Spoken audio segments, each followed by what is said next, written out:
Are you looking for fantasy football advice? Are you wondering who you should pick up off the waiver wire this week? Or maybe you just can't decide who to start and sit this week? Well, stay tuned because we got all the info you need to dominate your league.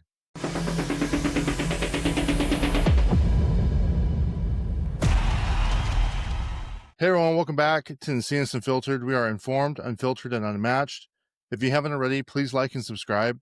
At the time of recording, it is Veterans Day, so thank you to all the vets for your service. As a reminder, you can join our membership program that's through YouTube. For the first 100 people that sign up, you're basically going to get all of our tiers of our membership, which is our best one is our Legend tier, for 99 cents a month for life. The perk of becoming a member allows you to have early access to our episodes, our shorts, and access also to our Discord, where we do betting, we talk about fantasy football. You get one-on-one fantasy football advice.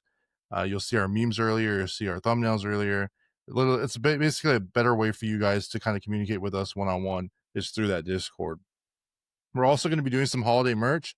So I know winter's approaching. So if you're interested in some sweaters or some long sleeves, let us know and we'll put an order together before the holidays. And if you want to see what we have in our store, you can go to the link in our bio and you'll see it'll say merch and you'll be able to see it right from there. In today's episode, we're going to be doing an NFL Week 10 recap. Then we're going to get into some boomer busts from Week 10. Of course, we're going to always talk about PPR format. Then we're going to get into our Week 11 injury report. Then we're going to get into our Week 11 buys. I'm going to talk to you about some waiver wire pickups. And then X is going to join us. And we're going to be doing our Week 11 starts and sits. So we're going to talk about quarterback, running back, receiver, and tight end.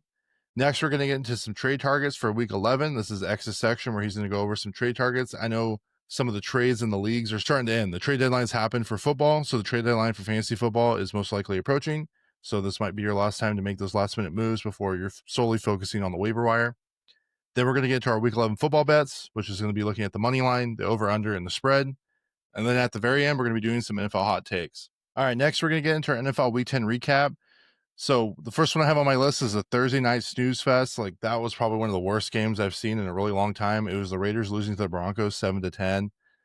A little bit later, we're going to talk about how some of these primetime games have been really, really bad. But that was just the first example of a really bad, boring game. I think I turned it off at halftime and did whatever I was doing on Thursday because I was so bored. Next, we had Indianapolis winning in overtime in Germany. That was a pretty close game. That was 31-25. Jonathan Taylor had an absolute monster game for fantasy football. I think he put up like 50 points. So that was really a really good game. The New York Jets beat the Cleveland Browns. And I know our boy H, who's come on to the show before, is probably not going to like that. But Justin Fields, I think, had negative yards by halftime and total yards, of course. And I don't know, man. Till and Gabriel just does not look good. I don't know when they're going to start Shador or if they're going to play Shador, but I think this is more of a reason than not to start him at this point. New Orleans beat Carolina, and I think a lot of people, I mean, it was another snooze fest. It was 17-7. I think a lot of people probably had Carolina winning that game, but those divisional games get weird, and that's a really good and prime example of anybody can win against anybody on any given Sunday. Then the New England Patriots beat Tampa Bay. I personally thought it was going to be the game of the week. And I think the score was, let me see here. The score was 28-23, pretty close game. Drake May's looking good. Shout out to the boy Chad. I know Chad was really hyping him up this year. I think his cards and all his stuff is like 3 times since the beginning of the season. So if you have any Drake May cards, I'd suggest selling them. Drake May is the favorite for the MVP award this year. So that's pretty cool. Baltimore beat Vikings in a hard-fought victory. So Baltimore won 27-19. You know, I think a lot of people kind of seen it going that way with, you know, JJ stepping back in and Lamar Jackson being back. Then Miami upset Buffalo, and I said in Buffalo fashion, and I don't know what it is, but some of these teams, they just play up or play down to their competition, and I think Buffalo should have beat Miami, but, you know, Devon Achane absolutely had a game. I think he put up about 40 fantasy points in PPR formats, so it was definitely a good game. Chicago gave fans a heart attack. That's a shout out to the boy Enoch and to the boy Russell, who are Chicago Bear fans. They beat New York Giants. Jackson Dart went down, and Caleb Williams did what he needed to do and came back and got the victory. So it was a really good win. Houston had a comeback victory against Jacksonville. I put in parentheses Davis Mills. I mean, Davis Mills absolutely had a game. He was the highest scoring fantasy quarterback this week in fantasy. And Jacksonville basically had control of that whole game until the very end. So it's another one of those divisional games. Anything can happen. Seattle destroyed Arizona in the first half. I mean, they were absolutely destroying. It was ridiculous. I think I looked away and looked back and they were up like 28 points. And I was like, holy. So that was a really interesting game. And then the Lions destroyed the Commanders. I mean, we kind of saw that happening. Marcus Mariota stepping in. Detroit's a very big team, Super Bowl favorites. And the Commanders, unfortunately, just lost 85. So not a big surprise there. The score was 44-22. And then the Rams ripped the Niners, and that hurts me. I got the Niners helmet here. I am a Niners fan. But, I mean, I'm not surprised. The Niners defense is absolutely destroyed. They made no moves at the trade deadline besides Keon White. And unfortunately, I think that's going to be what it's going to be for the rest of the season with them. The score is 42-26, and I guess as a fan, I wasn't very surprised. The Chargers beat the Steelers in a snooze-filled Sunday Night Football. So you kind of see a theme here where I'm seeing a lot of these games were snooze fest, and they truly were. They're boring. Like, I don't know what it is about these primetime games, but they're like super boring, in my opinion. But the score was 25-10. I'm sure the Steelers will bounce back this week, but they need to figure it out. And obviously the big game that just happened, it was the Eagles and Packers. It was another Monday Night Football. Pretty slow. Great on defense. I give them the defense all the credit in the world. But when it came to their offense, neither team really looked good, in my opinion. Green Bay really needs to figure out what the heck they're going to do because the defense was calling out their plays as they were doing them. So both those teams need to figure out their offense. And the latest news, I know we're technically in week 11, but it's something that had just happened. Brian Daboll got fired from the New York Giants. So now the offensive coordinator is going to be the interim coach. So that is some pretty big news. I mean, I'm not surprised they only have 2 wins, but it's unfortunate. But at the same time, maybe this is the right step for their organization. All right, next I'm against some week 10 boomer bust. So this is PPR format. So the QB booms this week. We had Davis Mills at 28.68 points. We had Matthew Stafford at 26.9 points. We had Jackson Dart at 26.28 points. And we had Caleb Williams at 25.1 points. Bust. So we had Bryce Young at 2.56 points, Geno Smith at 5.42 points, Sam Darnold at 5.92 points, and Bo Nix at 7.8 points. I will point out Sam Darnold didn't really need to do a whole lot. I think he was like 10 for 12. He didn't have a bad game, but I just think that they were so ahead that he didn't really need to do much in that game. So I wouldn't really hold that against him. Next, we're going to get into our running back boom. So we had Jonathan Taylor at 49.6 points. Absolute monster of a game. Devon Chain at 40.5 points, another monster of a game. Jahmyr Gibbs at 38.2 points. I mean, hey, I'm glad he's finally figured it out because I know he's been hit or miss the last couple weeks. And then you had Travion Henderson, the rookie for New England. He had 28 points with the injury to Ramondre Stevenson. He really got to show out. And I hope for New England's sake that they make him the number 1 running back and he continues to do very well. Bust. So one of the guys I didn't include on this list was Chuba Hubbard. I know a lot of people have him, but he is technically a backup now with Rico starting. So he was like 2 in the 2-point area, 2 point something. So just kind of be mindful of that. But then we had Ja'Cory Cross-Gamera at 3 points, RJ Harvey at 3.8, Jordan Mason at 4.1, and Nick Chubb at 6.2. Next, we got receiver boom. Another guy who made the list this week, Drake London, 24.4 points. Then we have Jameson Williams at 23.9 points, Emeka Ibuka at 23.5, and Jalen Naylor at 23.4. Bust. Some of these are due to injury. I understand that, but I think because they're prominent and people started them, that's why I'm including them on this list. So you have DJ Moore at 0 points, Garrett Wilson at 0 points. He got injured. Romeo Dobbs at 1.5 points. He got injured. And AJ Brown at 3.3 points.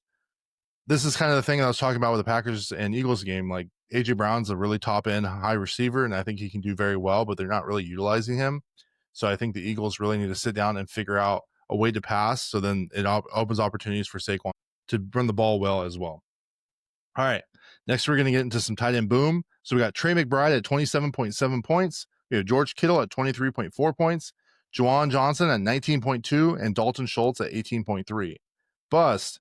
TJ Hawkinson at 2.8 points, Evan Ingram at 3.2, Brock Bowers at 3.7. I know he just had that monster game last week. That kind of hurts everybody. And then Rodney Gadsden at 4.3. So Gadsden got hurt. So obviously that played a role into it. I don't know if he's going to play for week 11, but it's definitely something to monitor. All right, next I'm going to get into the week 11 injury report. So I'm going to kind of just go through the fantasy positions. I'm not really going to get into the nitty gritty when it comes to defenses and stuff. But the first news is Travis Hunter is now out for the year. That was confirmed today. He got surgery on his knee. That's it. So that kind of sucks because he's a great player, two-way player. But we hope that he has a speedy recovery and moving forward. Quarterback. So we have Jackson Dart for the Giants. He has a concussion. We have Geno Smith for the Raiders. This is a quad. They're not too concerned about it, so he should be playing in week 11. Brock Purdy is still out with his toe. So it's something to monitor. If he doesn't play, Mac Jones will step in again. Joe Burrow is back practicing for the Bengals for the same thing, for a turf toe. I don't think he'll play week 11, but they are talking about him playing for Thanksgiving, so that's something to monitor. Then we got CJ Stroud for the Texans. He's out for the concussion. We don't know what's going on there. Next, we got running back. We have J.K. Dobbins for the Broncos, his foot. We have Terrell Jennings for the Patriots, his knee. Ramondre Stevenson for the Patriots, his toe. Travion Henderson is on the injury report for week 11 for his knee. And Trey Benson for the Cardinals for his knee as well. Amari Hampton's on IR. There's no timetable for him, but he's still out with his ankle injury. Bucky Irving is still his foot, and he's not expected to play week 11, so Rachaad White will be the guy to step in. Chris Rodriguez Jr. for the Commanders, his shoulder. He's the guy who was a starter this week and took over for Jakari Cross-Merritt. He got hurt. I don't know if he's going to be available or not, so that's something to monitor. We have Bam Knight for the Cardinals, his ankle, and then Pacheco for the Chiefs, his knee. I believe Pacheco is coming back. So just be aware of that, my Kareem Hunt owners. Next, we're going to get into wide receivers. So we have Devontae Adams from the Rams. His oblique, he got hurt in the middle of that game. We have Keyshawn Boutte from the Patriots, his hamstring. Garrett Wilson for his knee. He's definitely out, I think, for the next 4 weeks from what I saw. I could be wrong, but he is definitely out. Then we have Brian Thomas Jr. from the Jaguars, his ankle. Torrey Holton for the Seahawks, his groin. Marvin Mims Jr. for the Broncos, a concussion. Ricky Pearsall for the 49ers, his knee. He's still out. Matthew Golden for the Packers for the shoulder. Jaden Reed's still out with that collarbone injury. I don't know if he's coming back this year. We have Calvin Ridley for the Titans, his hamstring. Chris Godwin's still out for the Bucks with his leg. Rashad Bateman's out with his ankle. Dobbs is out with his chest. So we saw that on Monday Night Football. Tight end, we have Don Kincaid, the Bills for his hamstring. He got hurt on Sunday. We kind of monitor that. I'm not really sure if he's going to play or not. Brenton Strange is coming back off of IR for his quad injury that he had. I don't know if he's playing week 11, but definitely monitor it. He was doing pretty well before that injury, and that Jaguars offense is decimated with injuries, so he might have a lot of opportunities. And then Rodney Gadsden, for the Chargers, his knee, like I kind of said, he hurt himself, so I don't know if he's going to be playing week 11, but it doesn't seem like it was nothing too crazy. It was some bruising, so definitely monitor that. And then the last thing I wanted to talk about for our recap is our week 11 bye. So it's only 2 teams this week, not too bad, just 2. We have the Indianapolis Colts. I know that's pretty big if you have like Alec Pierce, Josh Downs, Michael Pittman, obviously Jonathan Taylor, Daniel Jones, and then New Orleans Saints. So if you have Juwan Johnson, you might be starting Chris Olave or Alvin Kamara if you still have him. So just those are some of the guys that are going to be out this week. So kind of keep that in mind when you're setting your lineups. Next, we're going to get into our waiver wire pickups. Let me go ahead and change the slide there. All right, I got a week 11 waiver wire pickups for you. So at quarterback, you're picking up Davis Mills. Davis Mills is the backup for CJ Stroud. CJ Stroud has a concussion. I don't know if he's playing back this week. So if he's still out, he has a really good matchup against the Titans. So either way, whether it's Davis Mills or CJ Stroud, I think you should play him this week and feel comfortable doing so, especially if you have Daniel Jones and you need a bye week replacement or you have an injury. Next, you got Sam Darnold, and I say this every week, and I know last week he didn't do so well, but it was more of like the pace of the game. They're playing the Rams this week. It should be a really good game. Maybe not the best matchup for Sam Darnold, but him and Jason are playing really good. I really like him throughout the season, especially for a replacement, but I think he's like a top 10 quarterback in fantasy. So, hey, if he has a good matchup, for sure start him. Then I got Jacoby Brissett. He kind of had a rough game last week against Seattle, but I think he'll bounce back. He is the quarterback. I don't think Arizona has any intentions of starting Kyler Murray again. I mean, I know he's out for the next 4 weeks because he's on the IR, but I think Kyler Murray lost that job there. So Jacoby Brissett is going to be the guy. So I think you can add him comfortably and you can play him in good matchups. Then you got JJ McCarthy. So this is a guy where it's like, yeah, I don't know if I feel overly confident with his throwing ability, but I think his rushing ability upside kind of helps. He has been rushing for touchdowns and he does use his legs to get out of situations. But he's the guy, Wentz is out, and he has rushing upside, and he has the top 2 receiver in the league in Justin Jefferson. So, you definitely can't go wrong there. Next time we get into some running backs. So Tyler Algier, you probably have heard of him before. He was a running back there for the Falcons before Bijan was there. He took 2 touchdowns this week away from Bijan in week 10. So it's definitely somebody to watch. If you have Bijan Robinson, you should probably have Tyler Algier as a handcuff anyways. But it's definitely not a bad pickup considering that he is stealing that goal line work from Bijan. Next, you got Kyle Moinage. So he's the Swift handcuff for now. Swift came back, DeAndre Swift for the Bears.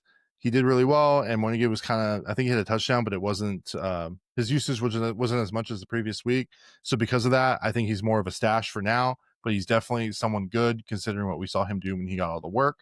The next guy is Chris Rodriguez, and I understand that he's hurt, but he is the guy. He got the first team reps. So if he is able to come back in, He's definitely a deeper league ad, but he's definitely someone to watch, and I think he has a lot of upside considering he's going to have a lot of opportunities there in Washington, especially with JD5 out.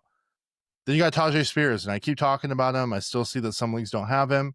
He's a very good, replacement, bye-week fill-in, whatever the case may be. He's back from injury. He's a good asset, and he's a good stash for PPR formats, and he's actually playing better, or a lot better, I should say, than Tony Pollard. So I definitely recommend picking him up if you have the space. All right, next we got receivers. So we got Alec Pierce. He's been consistent now for a few weeks. You got to add him. He did better than Michael Pittman, Josh Downs. Like, the only guy he didn't do better than was freaking Jonathan Taylor, and I think that's no surprise. So because of that, I think you definitely need to add this guy if he's still available in your league, and you should feel comfortable starting him in your flex spot or your receiver 2 spot. Then we got Jalen Naylor. He had 5 catches for 124 yards and a touchdown. You should definitely watch out for him. I would say add him if you have the space, but obviously Justin Jefferson and Jordan Addison are the guys in Minnesota, so just kind of keep that in mind. But he did do very well, so you should maybe consider adding him. And then we had Jerry Jeudy. First time we've heard of him for a little while. Jerry Jeudy is on the Browns. They're not doing so hot, but he had 6 catches on 12 targets and a touchdown. Is he back? I don't know. Maybe it was a one-off, but definitely a great receiver talent and somebody that was really consistent last year and had a lot of big booms. So if you need a good fill-in, definitely check him out. All right.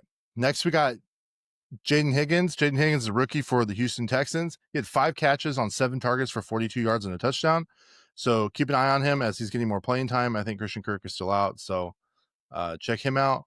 Then for tight end, I have Mark Andrews. Lamar's back, and Mark Andrews is a red zone threat, and so he's a must-add. Next, we have Dalton Schultz. Dalton Schultz is the tight end for the Texans. He's a safety net for Davis Mills or CJ Stroud, and I really do recommend starting him or picking him up. Just he's put a good couple of weeks together. Then we got Juwan Johnson. So Juwan Johnson is a safety net for Shuck, and he's a must-add. He had the top 3 tight end score this week, so I think you can definitely start him confidently. He is on a bye week this week, so use him as a stash. Then you got Theo Johnson. He's a safety net for Dart. Dart is hurt, so it'd be Russell Wilson or Jameis Winston. I don't know how I feel about that. So if Dart's starting, definitely grab this guy because he is one of Jackson Dart's red zone targets. I would be more concerned if Jackson Dart's not playing this week because I don't think you want to start Theo in that case because Russell Wilson does not look good by any means. And then next we got defenses. So some of the defenses I like this week is New England versus New York Jets, Houston at Tennessee, Baltimore at Cleveland, and Green Bay at New York Giants. So the playoffs are approaching. You got a couple of weeks. I think playoffs start week 15 for most leagues. So it's important to kind of pick up these guys and start kind of planning, looking at, who has a good schedule, who doesn't. If people are hurt, maybe I want to handcuff because the trade deadline is also approaching or should be done in some of these leagues because it is done for the NFL. So kind of be aware or cognizant of that. And good luck, everybody. All right, let's get into our starts and sits. All right, this week at quarterback, I got Dak Prescott versus Las Vegas, and I got Aaron Rodgers versus Cincinnati. Well, I think the Dak Prescott one is pretty obvious. Las Vegas is boo-boo. Offensively, defensively, they have so many holes. The Cowboys should win this game. Doesn't mean they're going to win this game. They should win this game. They have all the tools. They got loaded up on defense. They have one of the top offenses in football. It should be a pretty easy game for them, in my opinion. And Aaron Rodgers, so honestly, you could have put Rodgers, Joe Flacco in this kind of spot. I wasn't really sure, but both of those boys balled out in Unk Bowl Part 1. So I'm assuming in Unk Bowl Part 2, it's going to be another banger. So I'm really excited for this game. And that's probably the game that's not for my own team that I'm probably going to watch this week. Sitting. I don't think this is controversial at all. You're sitting Justin Fields in New England. Justin Fields sucks. Whoever ranked that boy in any of their rankings this year, I don't know what they were smoking, but Justin Fields terrible. He's I have stats. Actually, I'll do it later. Part of the hot take section, I have some stats to pull up for him. Just either way, New England has a very good defense. They just beat the Bucs. I really don't like it for him, and he might not even play this week, and they might start Tyrod Taylor. So remember that comment right there. Remember that little comment. New England has a good defense. Just remember that comment. Great defense. Don't they? Huh? Right. Yeah, they have a great defense, I would say. They do. Yeah. Okay. All right. Just remember that comment. Then you got Next you got Bo Nix. Bo Nix is playing against Kansas City. Do not like it. This is Bo Nix, is where his schedule's starting to get really, really bad, especially in playoffs. I don't like Bo Nix no more. So if you have him, trade him because you ain't gonna want to be starting him in fantasy. Kansas City is another top defense. Don't like it. Bad matchup. Patrick Mahomes and Travis Kelce and all those boys are absolutely rolling. And I don't even know why I said that. I guess it doesn't matter because we're talking about offense. But either way, Bo Nix not starting him this week. X, who you got starting at quarterback this week? Starting at quarterback, I got the boy Drake May going against the New York Jets. New York Jets lost a lot of defensive firepower. That is very much gone. So that leads me to believe that the New York Jets are going to just be awful. So with that being said, really kind of from here on out, anybody going against the Jets is going to be a solid start for you. Drake May's been having a great season. New England Patriots are a very good team. So I don't see why you wouldn't. Next, you're going to start Michael Penix against Carolina. Now, why? Why? Remember that little comment you said? Patriots have a really good defense. Yeah, you remember that? Yeah. Mm-hmm. Michael Penix, 221 yards, 3 passing touchdowns against New England's defense. Now I'm sure, somebody made the little comment, oh, well, did you see how Michael Penix did against Carolina last season or last time he played? 8 points. Yeah, did you see how he did after that? 27 points, bye week, 19 points, 18 points, injury, 27 points, 15 points against the Colts. 27 points was against the New England defense. So tell me again why you're not going to start Michael Penix. Go ahead. Yeah, that's what I thought. I mean, yeah. Michael Penix went 12 for 28 and 177 yards and a touchdown. And he got sacked 3 times against the Colts and lost. So I don't trust Michael Penix enough to put the green stamp of approval to start him, especially after he put up 5 points against Carolina.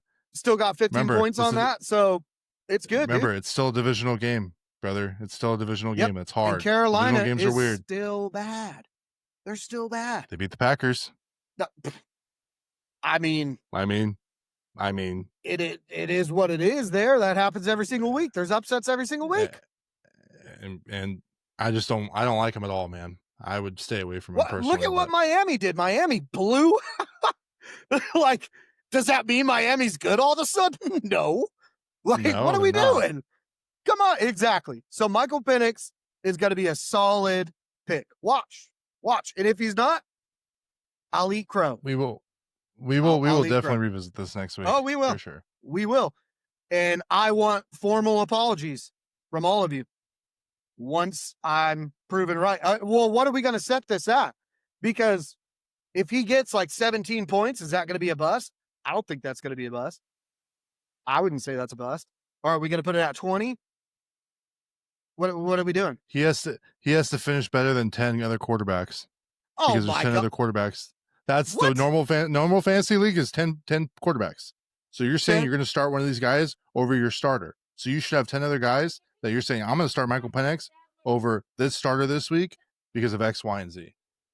I think that's fair. You have a 10. 10 is pretty I don't normal. Think that's fair. Or 12. I'll even give you 12. Teams? 10 to 12 is a normal fantasy team. This is for fantasy football. This isn't for all 32 we'll go 12. Teams. We'll go 12. That's fair. That's fair. He has to be top 12.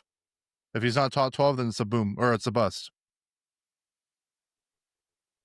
Okay, fair? Well, you have Dak Prescott, who you should be starting every single week, so you didn't really go out on a limb there. I don't think you should be starting him every single week. Okay, maybe Rodgers. What are you talking about? Dak Prescott's having an amazing season. Why wouldn't you start him every single week? He's had up and downs, man. No, it's all matchup. But if Dak Prescott's playing the Kansas City Chiefs, am I starting him? I wouldn't start him against Kansas City Chiefs. Would you start him against the Eagles? I wouldn't start him against the Eagles. I'll take your Rodgers one, though. I'll take your Rodgers one on that. I like Rodgers. I think Rodgers is better than Penix this week. We'll see. Look at the game last time. Anyways, go ahead. Anyway, sitting.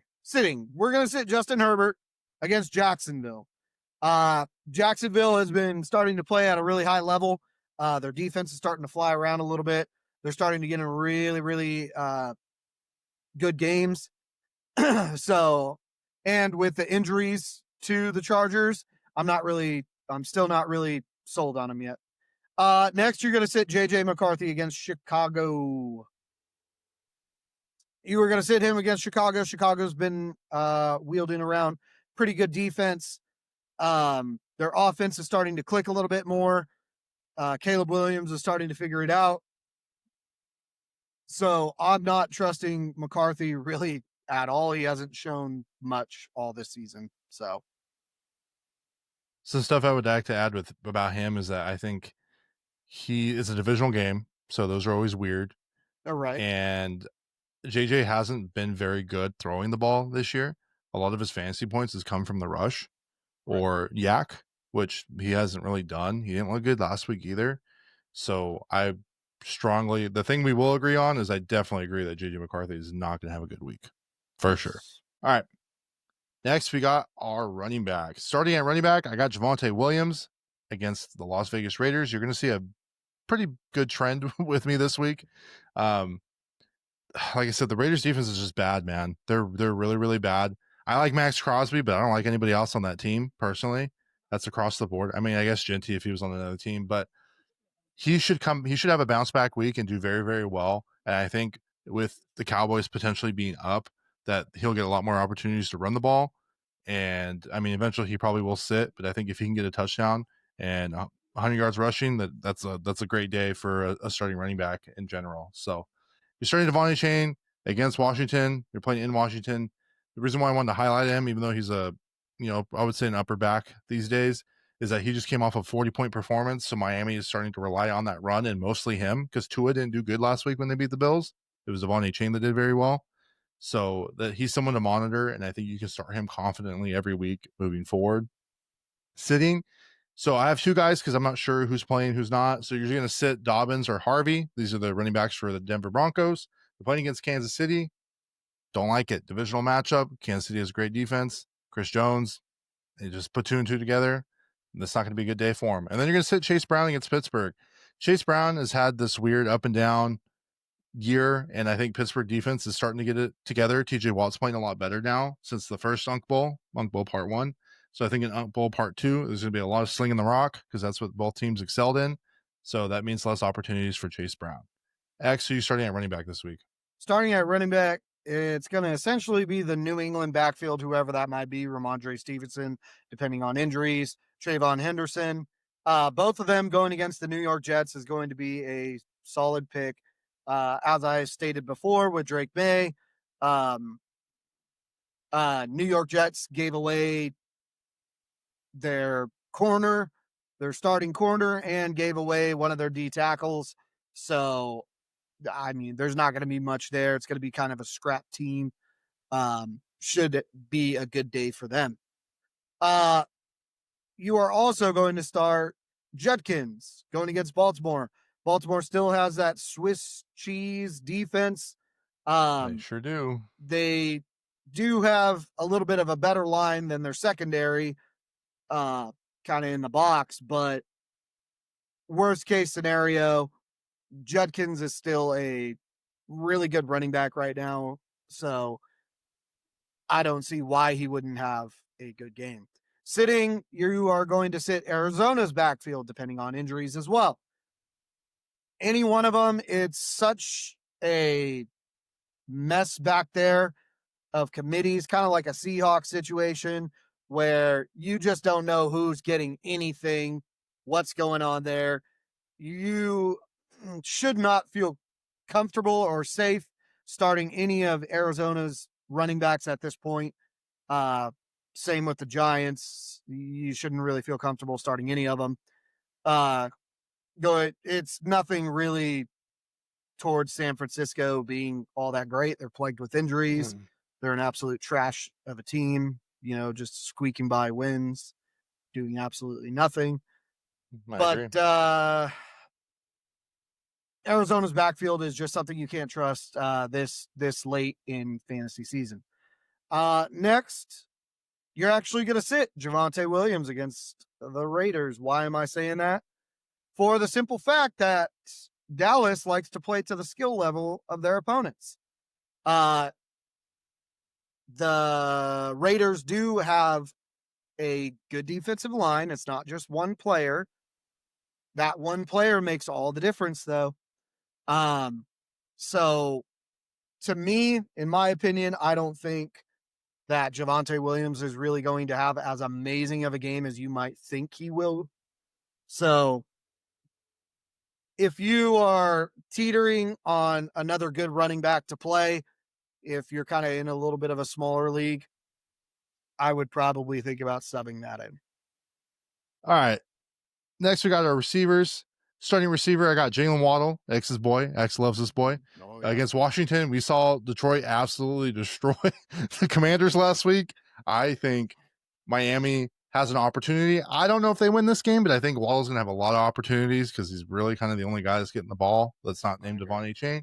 So I think he'll have a great week. And then I like Stephon Diggs versus New York Jets. X already explained why the Jets gave up everything. They're going to look good in a couple years. They have all these number ones, but for this year, utilize any player that's going against that defense because they're going to be, I think they're more Swiss cheese than the Ravens at this point. So easy matchups. Sitting, you're going to see a trend. You're sitting Cortland Sutton versus Kansas City. Cortland Sutton hasn't been doing good the last couple of weeks, but he's playing against Kansas City, divisional, great defense. Don't start him. And then you're going to start, you're actually going to sit Marvin Harrison Jr. versus San Francisco. And I think this one might be more of a hot topic for some people that have Marvin Harrison. I understand that you might just have to start him, but it's not necessarily the fact that San Francisco's defense is good, because I do agree that they are pretty ass right now. I would just say that Marvin Harrison was dropping the ball quite a bit in their last matchup. So I just don't know if I feel like his confidence is there against San Francisco, and he's most likely going to be lined up against Lenore. So because of that, I just think he's going to have a tougher matchup, and maybe some of those other guys might have a better matchup like Michael Wilson or something. All right, X, you starting at receiver this week? Starting at receiver, I'm starting Nico Collins against Tennessee. Tennessee is still ass. They lost to the bye week last week. Have no idea how, but they managed it. So I expect them to keep that trend going against Nico Collins, who's a really good wide receiver. So yeah, last time the Texans played him, Stroud had a good game. Everybody on that team did, and sparked a lot of confidence in them to get a little 3 consecutive game win streak. So I expect that to happen again. And next, you are going to start Ibuka against Buffalo. Buffalo's defense looked like absolute garbage. So I don't see why going against Tampa Bay would be any easier. I think he had a good game last week, though. Made a great game. Yeah. So I think he's going to run with that streak. And Buffalo just doesn't really have much of an answer on their defensive side. If they do, for whatever reason, it's going to be a coaching thing. It's not going to be a player thing. Sitting, you're going to sit AJ Brown probably for the rest of the season. I'm just putting that there now. AJ Brown is an absolute horrible receiver this year for whatever reason. If you're thinking that he's going to do well, I'm really going to question your football knowledge, to be very honest. AJ Brown going against Detroit, doesn't matter who AJ Brown's going against, you're going to sit him. He's, if anything, right now, he's trade bait, if anything. Next, you're going to sit Deebo Samuel against Miami. Deebo Samuel, honestly, Washington is just in such disarray right now that it's not safe to really start anybody on that team, to be honest. They need to figure it out. I don't know what happened from last season to this season, but I don't know. They got to figure it out. But I wouldn't feel comfortable starting any Commanders player from this point as of right now until they show us otherwise. The only thing I wanted to point out is I don't think it's AJ Brown as a receiver. I think he's a very great receiver. Oh, yeah, think 100%. The Eagles are not utilizing him. 100%. Yeah, the Eagles are not using him, and they're throwing to Devontae Smith. And but when couldn't it tell you comes why. to, Doesn't make sense, but we're not. When we do these, we are not looking at the receiver's ability. We are just simply talking about fantasy purposes, their use, correct, and how they're operating right now. So, if you're running off namesake, you need to go back a couple videos and watch that trade section, and I'll give you that discussion on names. Right. Next is getting our tight ends. So yes, this is my next guy. He's a starter. Okay, I understand that. But the whole point is I'm showing the audience where I'm at with everything. You're starting Jake Ferguson at Las Vegas. That's how much Like, I don't like to believe in the Cowboys. I like to make fun of the Cowboys. It's my favorite thing to do, but they have every reason to win this game, and they are set up. Great offense, bad defense. He should have a game. And if none of these guys perform well, I'm going to apologize to everybody, but that just shows you what is going on in Dallas and all the chaoticness and whatnot. But anyways, you're starting him, great matchup, and then you're going to start Goddard versus Detroit. Just Goddard's the guy. Goddard gets a lot of looks. Gets a lot of targets. And when it comes to tight ends that are so boom and bust, you like consistency, and I like him very much, even though he's playing against Detroit. You're sitting Colston Loveland at Minnesota. I talked about it earlier. It's a divisional game. Colston Loveland has one big game, one bad game, one big game, one bad game. So I just don't know if I could trust him this week. And then you're going to sit Evan Ingram, the tight end for the Broncos versus Kansas City, kind of repeating what I've already said. Great defense, divisional game. Don't like it for him or for anybody on that team. X, who you starting at tight end this week? Starting at tight end, I got the boy Hunter Henry going against the New York Jets. You're seeing the trend. I really don't need to explain that any further. Next, you're going to start Schultz against Tennessee for the same reason of the wide receiver. Don't need to explain that anymore. Sitting, you're going to sit Mark Andrews against Cleveland. That's probably a bit of a surprise. The reason why is because this game is going to go one of two ways, in my opinion. This game is either going to go, Derrick Henry is just going to have his way with this defense, and they're just going to run all over him. You might not think so. Mark my words. All in all, Baltimore is going to score very quickly, and it's either going to be a very blowout game to where Andrews, goodness gracious, just cut that part out. Fine. It's going to be a game where they are going to score a lot early, and Andrews is going to essentially be obsolete. Or option number two is Mark Andrews is just going to be covered a lot of the time. As a coaching staff, you're going to see that Andrews is starting to get back in the mix. So I think he's going to be a little bit more looked at. So this is a little bit of a weird situation for him. You know what? This one might be a little bit of a hot take. I'm going to sit the boy Brock Bowers going against Dallas. Why am I going to sit him against Dallas? For the simple fact, they no longer have Jacoby Myers. Jacoby Myers is gone. Who do they have? Who do the Raiders have as a receiver? Trey Tucker. Yeah, okay. You can get a middle linebacker to cover Trey Tucker. It'd be all right. They are going to double team the crap out of Brock Bowers by filling up the box, and their only other playmaker is going to be Genty, and they are going to let Geno Smith try to throw it downfield with everybody else. I think that Brock Bowers is going to be swarmed, and I don't think that it will be as good of a matchup for him as people might think. All right, next we're going to get our defense. So just a reminder for everybody, we don't have a graphic for that because I still get texts like, where's your graphic? We don't have a graphic for it. There's no reason. We'll just tell you straight up, I like New England at New York Jets. We've already talked about it. We're kind of beating the dead horse at this point. You're starting New England, great matchup. You're starting Houston against Tennessee, beating another dead horse. You get it. Great matchup. You're going to sit Cleveland versus Baltimore. Why are you going to sit Cleveland versus Baltimore? And I didn't get to say this before, because how's Lamar Jackson against Cleveland history-wise? 26.3 fantasy points this year. Last year, 24.16 points and 22.98 points. So Lamar's never really had any big issues with Cleveland. So I do think that Cleveland is not going to have a good time, and I don't trust their defense this week. And then you're going to sit Denver versus Kansas City. Patrick Surtain's out. Kansas City's has a great offense. Patrick Mahomes proved X and I all wrong this year. So it's not a good matchup for him. X, who's starting at defense this week? Starting at defense, I got Jacksonville versus the Chargers. Why do I have that? Because as I stated before, the Chargers are really injured. It's not a good time. Jacksonville's coming off pretty good game.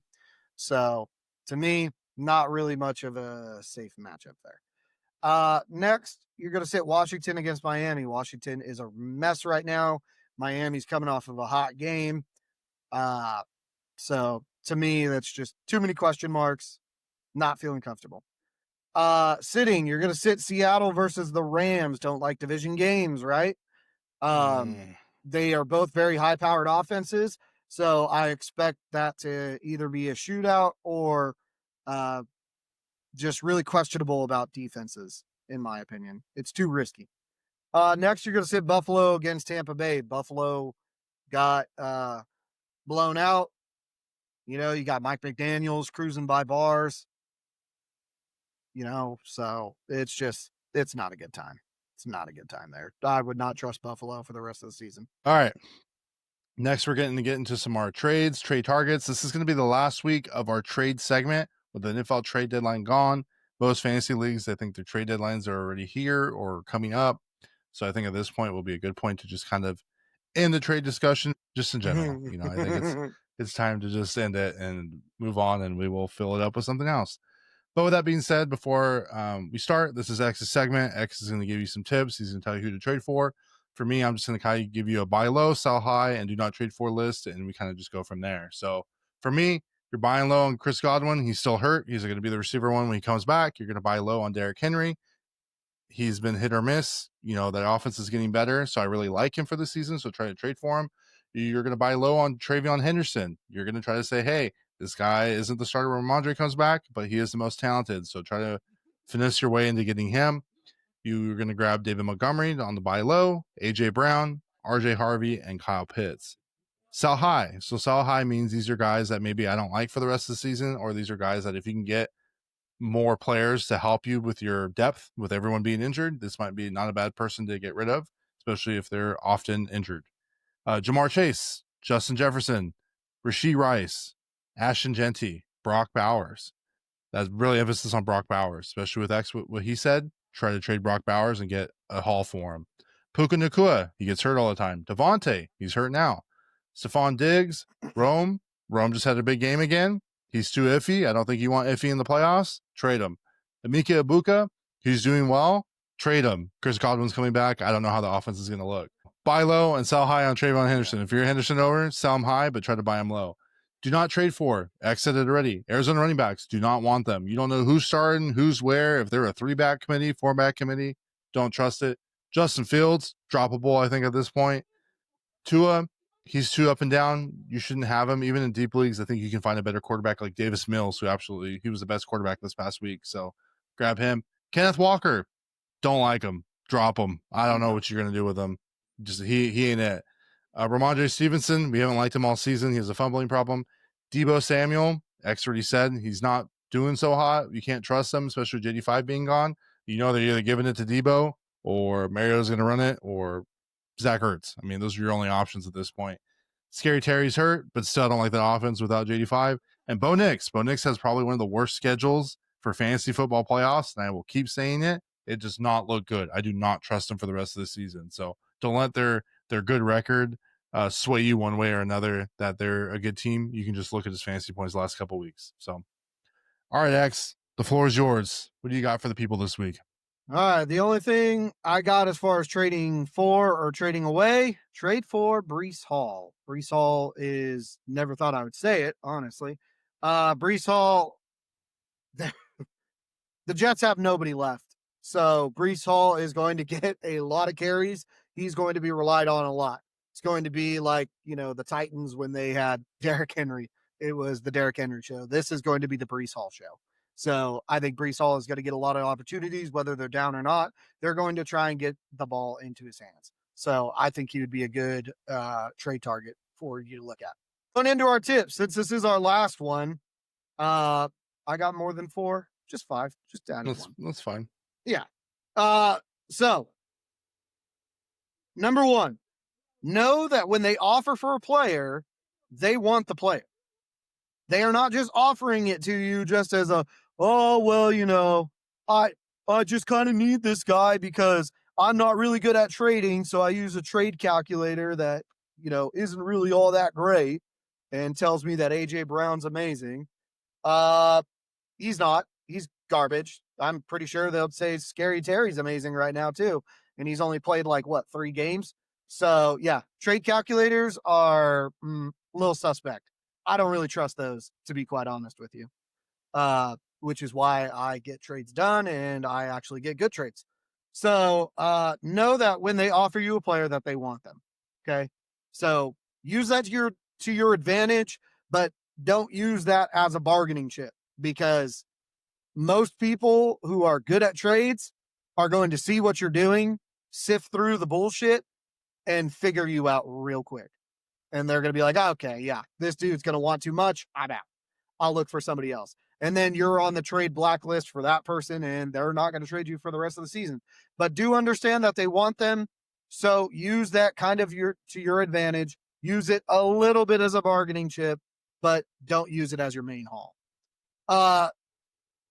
This one I feel like I need to clarify on, because some people seem to, believe it or not, people actually listen to me when I do these little trade tips. So let me clarify for those people in the back.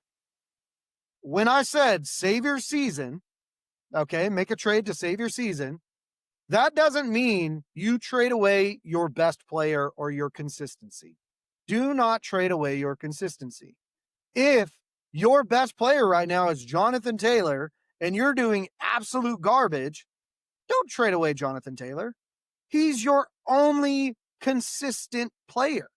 Don't trade him away. Don't do that. Everybody's going to offer you, and they're all going to say, well, you're not going to make playoffs anyway. So, I mean, whatever. Brother, Doesn't mean you you can trade make him, though. No. You do not trade your best player. He's the only reason why you even got your 3-2 wins. He's probably the only reason why you have those. You're living off the waiver wire, and that just is what it is. Last season, I probably got 1 or 2 wins.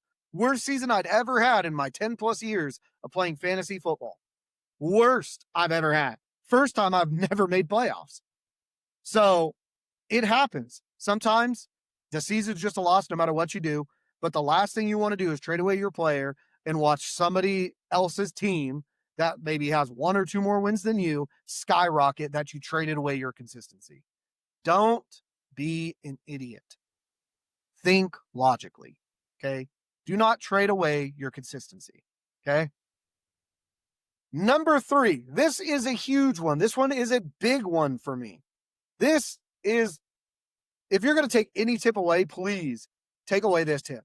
Respond to your trades. Let me say it one more time for the deaf people in the back. Respond to your trades. When a trade is sent to you, either counter it with whatever or just decline. It's as simple as that. It hurts nobody's feelings. It does nothing at all. It wastes no time, probably 5 seconds of your time, to respond to a trade.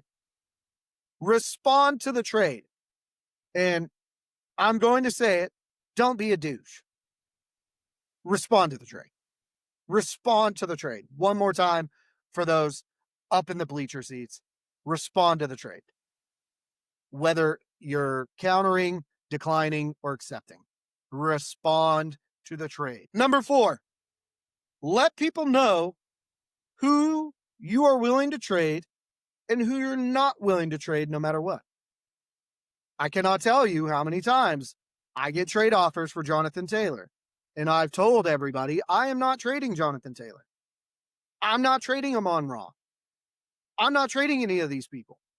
Everybody else on my team is available, but XYZ. There's nothing wrong with setting that straight out the gate when you're trying to inquire with somebody about trades. Let them know straight out the gate, hey, this dude's not available and this dude's not available. Everybody else is open market. People that say, oh, my whole roster is available for trade are idiots. That's not true. And if that is true, you don't know how to trade. And if you're trading with somebody who knows how to trade, they're never going to trade you because they know that you don't know, you're not going to make a good deal. It's going to be horrible for both parties. And they're going to try and rip you off. So set that precedent early. Okay. These tips that I give you, these tips that I'm trying to help you, is to make you a better trader, to where people aren't talking to the commissioner or saying or telling you this dude doesn't know how to trade. Like, stop offering me Tampa Bay's defense for Lamar Jackson. Like, what do we do? Well, on that topic, I think I'm going to interject.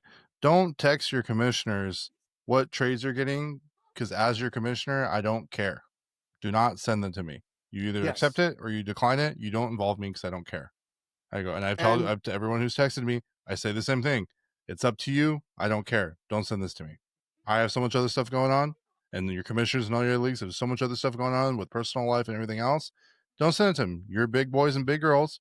You can either decline it or accept it. Do your own little research and move on. You don't need to ask. If you want to know, if you were like in our Discord, for example, starting at $1, you can ask an outside source, be like, hey, this is a trade I got offered. What do you think? Post it on social media. People are more inclined to do it.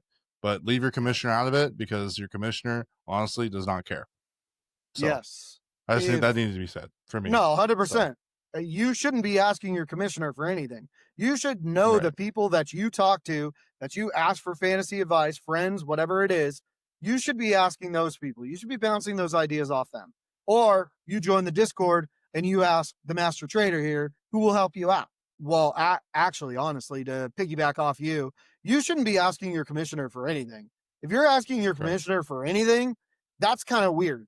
Like, do you ask your mom and your dad if you can go to work in the morning? No, you don't. You just do it because you're an adult. Like, stop doing that. That's weird. Unless, like somebody's doing something really dumb in a league, sure, talk to your commissioner. But other than that, your commissioner really shouldn't be talked to at all. Like, I don't know. That's kind of weird if you're asking the commissioner for stuff. Your last thing, and it kind of piggybacks off of the clarifying note, understand the value of players. I understand, you understand that everybody has different opinions about players and their value, right?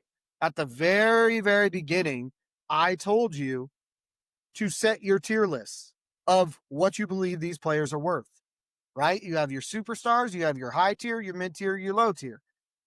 Everybody's tier lists are different.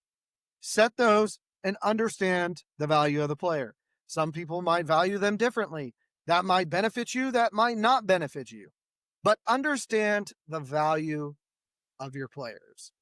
Now, with that being said, that is my trade tips.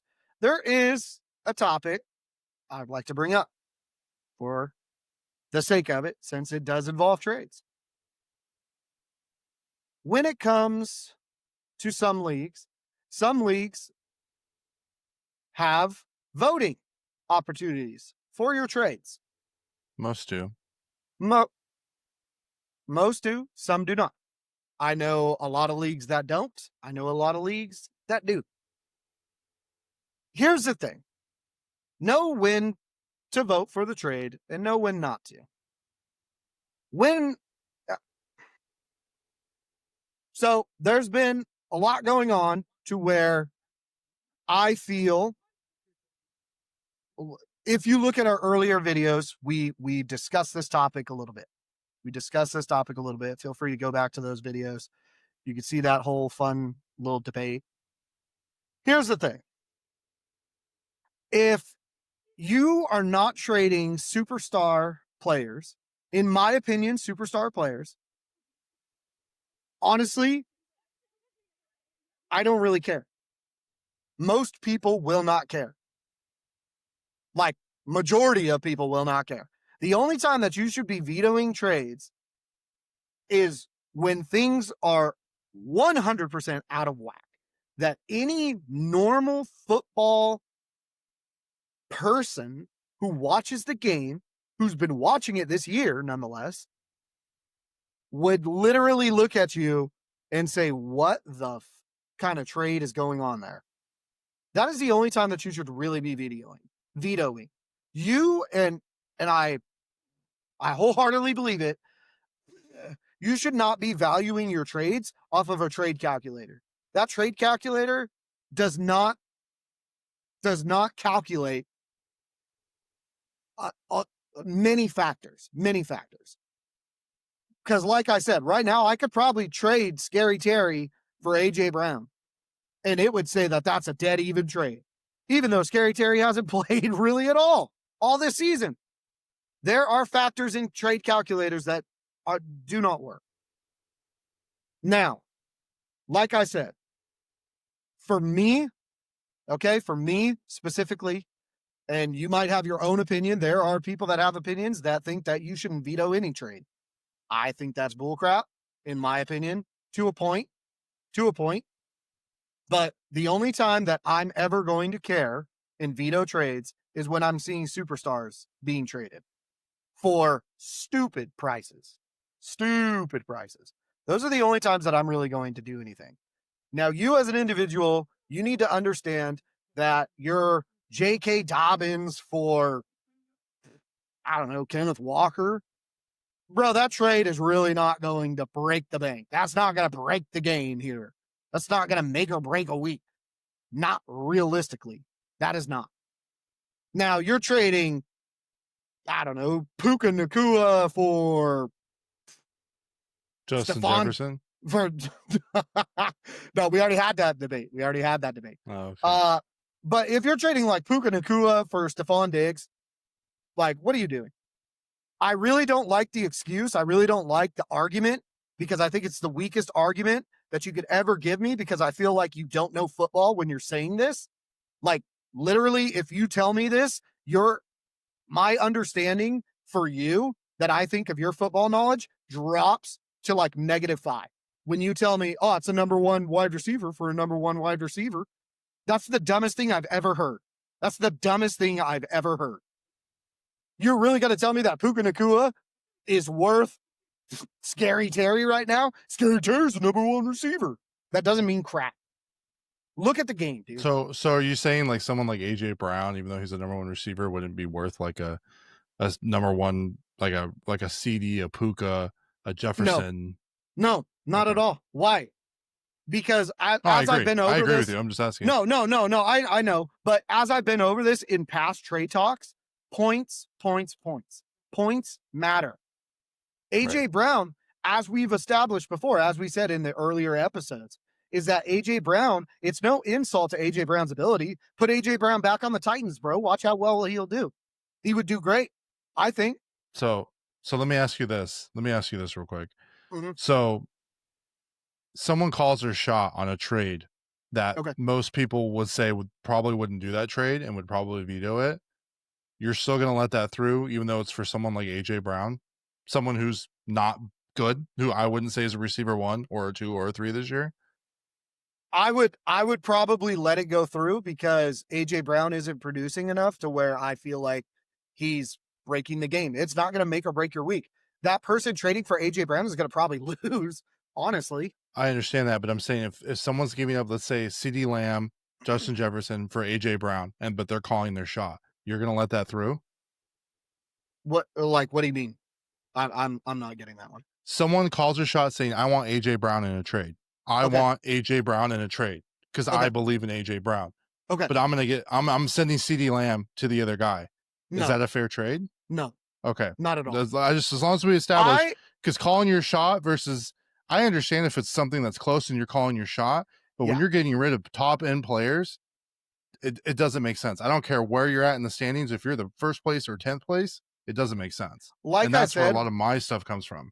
Right. And for me, it's not that I don't like the trade, because as I said before, for me, I base it off of superstars. CeeDee Lamb's a superstar. And there are some superstars, in my opinion, that are universal. CeeDee Lamb is going to be a superstar universally in almost everybody's tier list. There's no way you're going to put CeeDee Lamb as a high tier or a mid tier. There's no way you're doing that.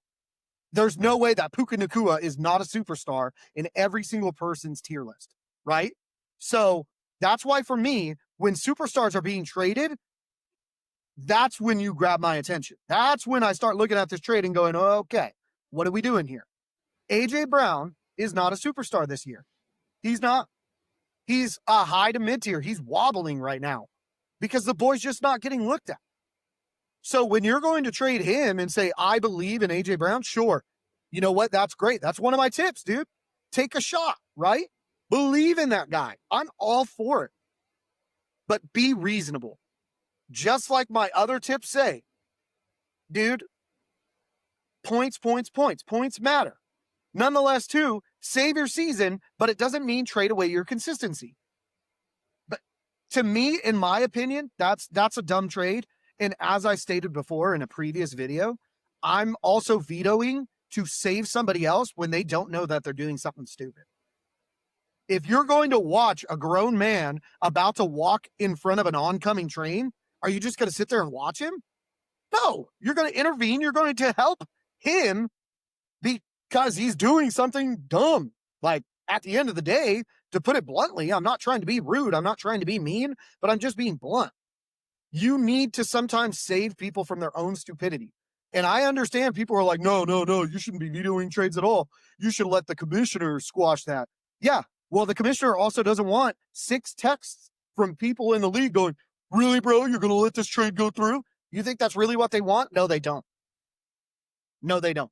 So that's why you put up the voting. Now, do I think it's dumb when a trade gets vetoed and there was no superstar involved? Yes, 100%. That trade should go through.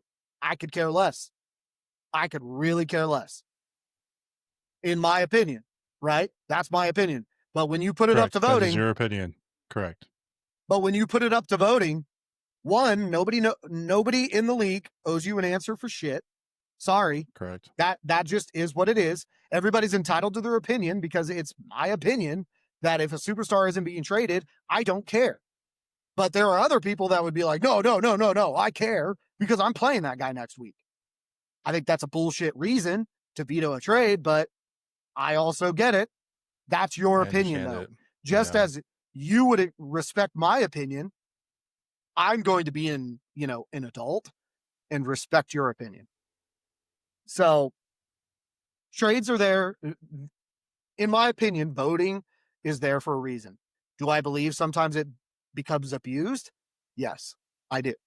I believe sometimes it does. But guess what? Here's the best part about fantasy. You don't have to be in that league. You cut your loss this year and you just say, wow, that was a stupid league. I am not playing in that one again. Not a big deal. It's really not a big deal. We just call it a day. I'm a guy that loves trades, and I'm in a league where people do not trade, and I still choose to go back to that league because I enjoy it. And maybe one day when these people are feeling confident enough to feel confident in trades, we can make that happen. But at the end of the day, be a grown-up, be an adult, and understand that that's just not a league that's meant for you. And that's okay. But at the end of the day, voting and vetoing, in my opinion to you, the viewer, is only care to veto a trade if superstars are involved. I'm not saying veto a trade if some dude's trading Amon Ra for Puka Nacua. I'm not saying veto it because superstars are involved. I'm just saying superstars should catch your attention and you should really think about keeping the competitiveness of the league, to understand when either coercion is going on, a homie hookup, or someone's just out of their minds right now. I don't know. They're drunk on Sleeper, doing whatever they're doing, drunk on Yahoo on some trade calculator. You shouldn't be using a trade calculator if you know football. I'm going to be blatantly honest with you. If you know football, you shouldn't be using a trade calculator at all. Be confident in your football IQ. Be confident in your team. Be confident in the trades that you're going to make.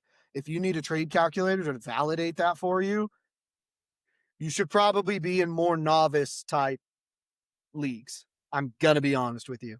Like, flat out honest. I am, if you couldn't tell, I'm very confident in my football IQ and my trading IQ to where I don't need a trade calculator. And once you get to that point, you're going to see a trade calculator and go, wow, that's kind of dumb. So realistically, I know we kind of squirreled. I do that a lot. I like butterflies. All in all, when it comes to vetoing, you really shouldn't be vetoing unless superstars are involved. In my opinion, be an adult, make your own opinion. but in my opinion, vetoing should not take place unless superstars are involved. And the trade is just absolutely dumb. Yeah, the only thing I wanted to add to your rant, I Mhm. guess I'd call it, That was a rant. is That was a rant. I would say like someone for me where I think for me trades can be done. For me, a lot of things just have to make sense. Um, I would say, like for me, like your opinion is if it doesn't like for you, the lower tier guys don't matter. To No. me, I think it depends. So if I got to play this guy and they're filling a bye week fill in with a guy who's an RB1, RB2, and they're giving away a receiver 4, it's hard for me to be like, oh yeah, because that's not going to fuck me over in 2 weeks. Like Right. there's a lot of competitiveness on my end when it comes to things like that. No, and I get it. Unfortunately, and I don't think this should be the case, there is bias that comes into it. And Yep. that's just depends on how you approach the situation with your league mates. And if you're passive aggressive, if you're disrespectful, if you know, whatever the case may be, the nicer you are to someone, the more inclined they are going to be willing to respond to you. Um, so obviously it depends on your relationship with the league. If you're new, if you're old, if you know these people, if you don't, right? Because all these leagues could be work leagues, they can be friends of friends, church leagues, you know, there's all kinds of different leagues that people can be in. Oh yeah. So know your audience, be mindful of that. And like I said, if you're not fit for the league, it's fine. The commissioner will find somebody else. And usually they have 5, 10 people that are willing to go at any time. So it's not that big of a deal. Some players work out in some leagues and some don't. Yep. And the thing with trades, so for me, it's like there's trades where I don't agree with them, but I will let them through. Like I think X and Bob had a trade where I had not voted and I didn't want to say yes, but it had the number of votes and I wasn't going to be the person that held that trade back, so I let it go through. Because on a competitive standpoint, I was like, man, this is going to make X's team really, really good, and it did. But at the same time, I was like, well, this is really going to help Bob, and it did. So it ended up working out for both of them, and I let it through, regardless of my competitive nature. Um, not it wasn't a commissioner letting it through. It was just more like the number of votes total to let it pass so that you guys can get your guys' trade. Um, for me, I think one of the big things is like if I see somebody giving, like they're giving somebody up, right? Someone's always going to lose. I don't think trades are always fair. I'll be the first person to say that. I understand that, but I think if you gotta give up something if you're going to get something, and same with the other person, they're going to give up something to get something. And I think that as long as two people are giving up something to get something, I think it makes a lot of sense. But if I see a trade where there's a whole lot of all these trades that are going through and one person is clearly winning on all these trades, it's going to be hard for me to not veto it. Doesn't mean I'm commissioner vetoing it. Doesn't mean I'm going around telling other people to veto it. Just means that my personal decision is just click veto and move on. And whatever the league does, the league does. Like I had to give up. I wanted Saquon. I had to give up a lot, and I regret doing it because Saquon isn't very good right now. The Eagles' offense is not very good, but I gave up a lot. I gave up a guy who's going to put up 25 fantasy average points at quarterback. And Jackson Dart, he's doing better than Lamar Jackson is. I had to give up Chubb was whatever. That I didn't really care about Chubb, but then I had to give up Rashee Rice, who's been consistently doing better than CeeDee Lamb has this year. And it's Yeah. like, why did I do it? Because I felt like I needed a running back over a receiver. And in hindsight, should I have done it? Probably not. But I had to, if I wanted a superstar player, I had to give up a lot for it. And it kind of screwed me because I'm a waiver wire king this right now because of it. But at the same time, if I want a superstar player, I'm taking my shot, but I'm also going to give them what they feel like is enough value for them to turn around their season. And that's what I did. So So that's what I mean by now, giving and getting. yeah. So now that I'm out of the rant and I'm not as passionately driven right now, coming back to reality, right?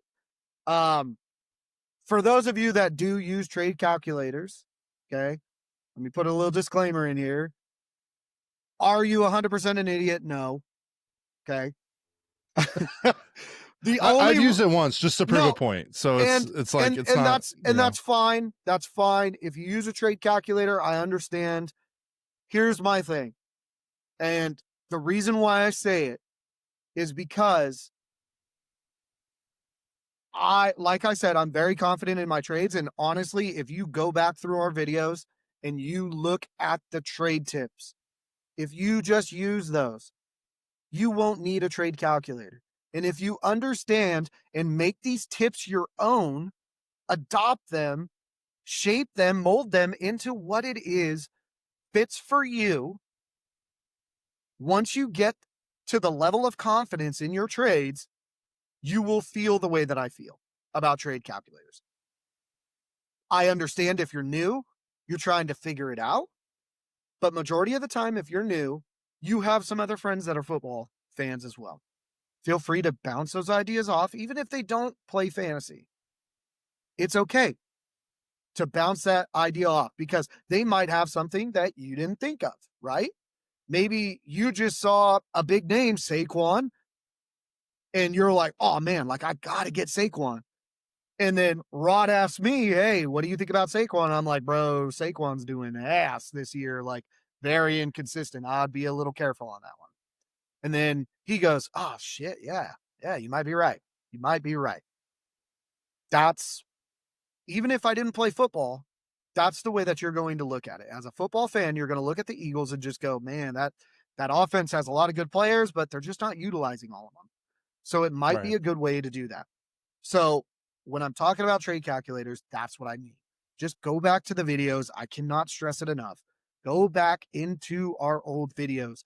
Look at our trade tips. They Mhm. will help. Adopt them, make them your own, make them work for you. But these trade tips are very universal. And most people who are very experienced in fantasy football are going to, they already know these trade tips. But I'm giving them to you guys so that you guys can be better at wheeling and dealing. And maybe you're the guy that goes into a league and breaks open the trade barrel for everybody. And then you start seeing trades flying, man. That's awesome. That's a great thing to do. Be that guy, but go back into those videos, look at those tips, and you'll start to understand and feel the way that I feel towards trade calculators. So, for those of you that use them, I don't hate you. I love you. I want nothing but the best for you. I want you to be better at fantasy football, which is why we give you these tips. We're here to educate you. We're here to help you. We're here for Correct. even veteran players that, think they know it all. And then all of a sudden you got some guy with big dummy glasses on here telling you, Hey. yeah, Just telling start you, freaking Michael Penix this week. I mean, hey, to you start know, that Michael Penix, boys. But it just it's might be something that kind of breaks you out of your box, your bubble thinking to where you're like, oh man, you know what? Yeah, that might be the right route to go. You know what? Maybe I need to entertain that. So that's what I'm trying to get at. I love you all. I love you boys. Okay. I get passionate about things and I just want you boys to be successful and be great. And I want you boys to beat me every single week so I can learn something from you. yeah. I mean, the way to think about like our show and kind of like what we're doing is it's another tool in your tool shed. Some people look at Matthew Berry. I personally never did. I did the opposite of whatever he did. But some people will go to ESPN, CBS, NBC, wherever it is that you go get your fantasy stuff from, fantasy footballers. This is just another tool in the tool shed from a different perspective from two players that are pretty experienced, probably 16 years. I know for me, it's been at least 16 years. I can't really speak for X, but it's been a lot I of just say experience that we 10 played. plus. I've kind of Yeah, lost I'm count. like, I'm like 16 years in this year. So I'm not trying to age me. I'm Unk, but I've been playing for quite a bit. And it's a tool. We offer the Discord. The reason why it's 99 cents and it's not like, and I want people to know it's not for the money. I don't care about the money. It's that I don't want a bunch of people just coming in there and just like flooding the chat. Because I feel like if someone's going to be willing to spend $1, they're going to be serious about it and not flood our chat. Because you don't want a Discord that's just full of kids just Right. saying 6, 7, and all kinds of stuff. It's like, you want fantasy football advice? It is a plug for our Discord, but literally it's a buck. Like we're going to sit here and respond, hey, I have this trade offer. What do you think? Hey, I want a waiver wire, pick up. Who do you think is best? Here's my team. That's what the Discord's for, is for the community to ask us questions. Yeah, we have friends on the outside that we still answer to, but the Discord would be a good way to involve the community. And maybe the other members of the community, maybe that aren't even on the show, might give you good advice too. So those are just things to think about. But that's all I kind of want to say with trades. This is the last time we're going to be talking about it until next year, as far as because the deadline's gone and and most of your league should be done or about done. So that's all right. Next, we got our week 11 football bets. So we're looking at the money line, the total points or the over under, I should say. And we're looking at the spread, plus or minus. So first game of the week, Thursday Night Football, we got New York Jets versus New England Patriots. Patriots are favored by 11.5 points, and I think that's absolutely fair. The total is 43.5. I'm going to go under because I don't know if I can trust the Jets to put up enough points this week. The Patriots have been very good. But I will take the spread at 11.5 for New England. I agree. Next. All right, next game. Commanders versus Dolphins. It's a Sunday game. I believe it's in Europe somewhere. I don't remember where, just based on the time. Dolphins are favored by 2.5. I don't know. My first initial thoughts are to stay away from the game. I wouldn't trust it. Yeah, 100%. But I will say that I do agree with the Dolphins. I just think they have it more together, unfortunately. And I know it sounds weird to say. I just don't know if I really can trust the Commanders right now with Marcus Mariota being there. The total at 47.5, though, I'm taking the under on that. I don't trust that. Hex. I agree. Next game, Tampa Bay versus Buffalo. This should be a very good game. Buffalo's favored by 5.5 points. Ooh. Yeah, I don't know. I think I would take an alternate spread on that one and go -2.5. But I do think the Bills win because they play very good at home. They beat the Chiefs at home, and I think the Chiefs are a better team than the Bucs are right now. The total's 49.5, and I'm going to go over actually because I think both these offenses are going to be very good, and the Buffalo's defense hasn't been so good. So I think that's why I will go over on that. X. Really? Yep. You're going to go, That's only like 25 points each.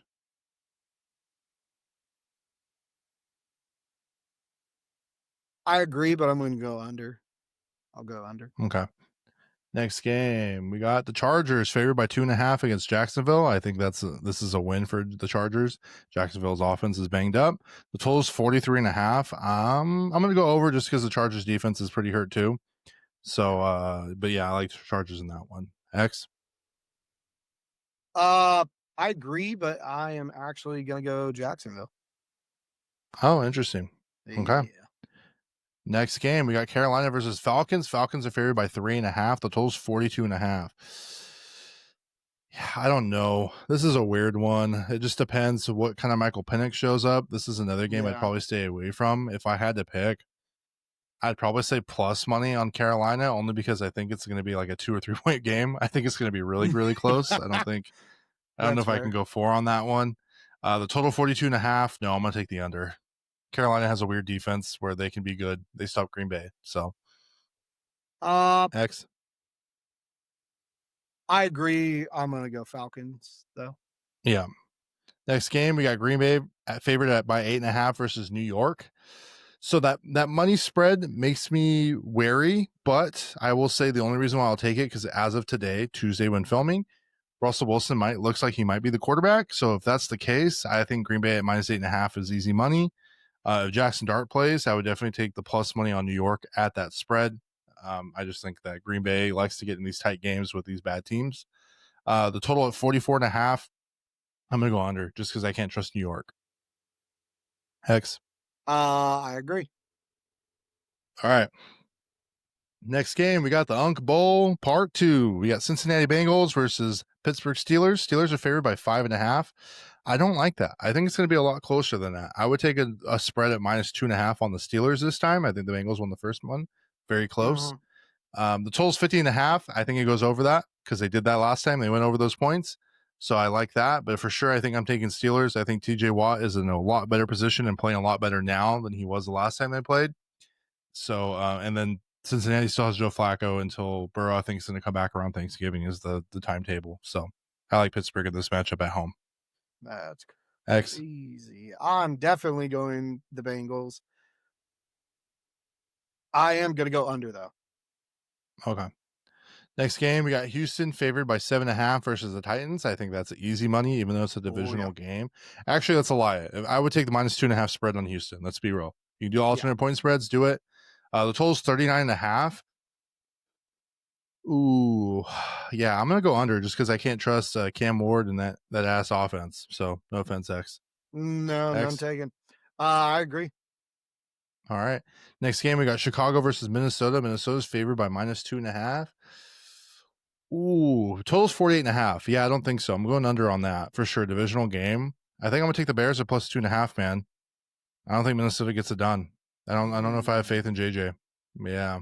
You know what? I kind of agree with you, honestly. All right. Next game, we got San Francisco favored by 2.5 versus Arizona.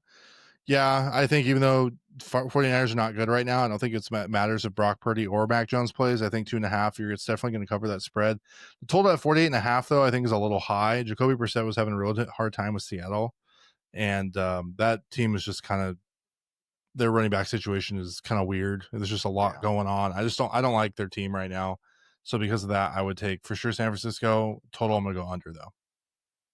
I agree. Next game, let me move this up real quick. We got Seattle versus the Rams. The Rams are favored by -2.5. So this is what the game that our thumbnail's based off of. I think this is the game of the week, in my opinion. This is a very good game. I know Detroit and Philly are there, but I really like this divisional matchup. Both teams are 8-2. Great game in LA. Totals 48.5. It's going to go under. These teams both have very good defenses and very good offenses. These are two playoff caliber teams that I wouldn't be surprised at how far they go into the playoffs. I'm going to take the Rams on the win. I guess I'll take the 2.5. That's a close one. That's a tough one, but I think the Rams do win this one, but with a score or the total of under for sure. X. I agree. Next game, we got Kansas City favored by only 3.5 points versus the Broncos. So I would have said if PS2 was there, Patrick Surtain, I think it would have been closer. But because he's not there, I'm taking Chiefs by -3.5 all day. If you're unsure about it, I would take this alternate spread at -2.5. So if there's a field goal difference, you'll cover that spread. And then the total is 44.5. I'm going under. X. Actually, yeah, I agree. All right, next game. We got two more games. We got Sunday Night Football, Monday Night Football. Sunday Night Football, we got Detroit Lions versus the Eagles. The Eagles are favored by 1.5. So Jalen Phillips, who was just acquired from Miami for the Eagles, has looked really good against Green Bay. The Eagles defense looks great, but I just think Detroit Lions are on a whole nother level, and they have a better offense than the Eagles do. And I think their defenses, Eagles, I would probably give them the advantage to it, but I think the Lions are so explosive that I think the Lions win this at +1.5. The total is 48.5. I'm going to go under just because both of their defenses have been very good this year. X. Yeah, actually, yeah, I agree. A lot of agreements here. All right. I know. Next game. It's kind of weird. Dallas Cowboys only favored by 3.5 points versus the Wow. Raiders. The total's 50.5 points. You know what? I'm taking under only because I have faith that the acquisitions that the Cowboys did are going to make their defense a little bit better. So Gino might not be able to put up some points, is what my thought process is. But if you're concerned about the point spread, I would take Cowboys at -2.5 on the alternate just in case. But I really do I don't want to promise, but I do think that the Cowboys will win this by a lot, in my opinion. X.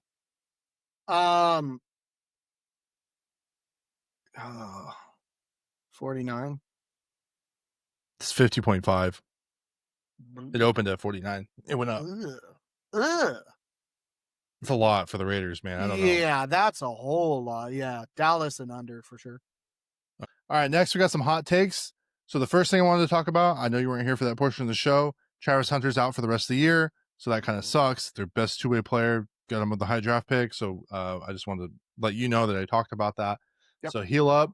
The next biggest piece of news is Brian Dable got fired from the Giants. So my question to you is, did this need to happen now, or could it have waited till the end of the season? Or did it I guess really is, did it happen too soon or did it happen too late? Granted, they only had 2 wins. It honestly, it probably should have happened sooner. I think I'm a firm believer in just rip off the Band-Aid, just get it done. So then when you go into, I don't think Brian Callahan should have even been in this season, at least, right? I could Brian Dable. speak. Dable. No. I'm talking from a Titans perspective, right? Because got it. We're going through essentially the same thing as the Giants right now. So I don't think Callahan should have been there in the first place. And I think with Brian Dable, he probably shouldn't have been there in the first place at all. Anyways, the Giants and the Jets are just an absolute weird organization, and they don't know what they're doing.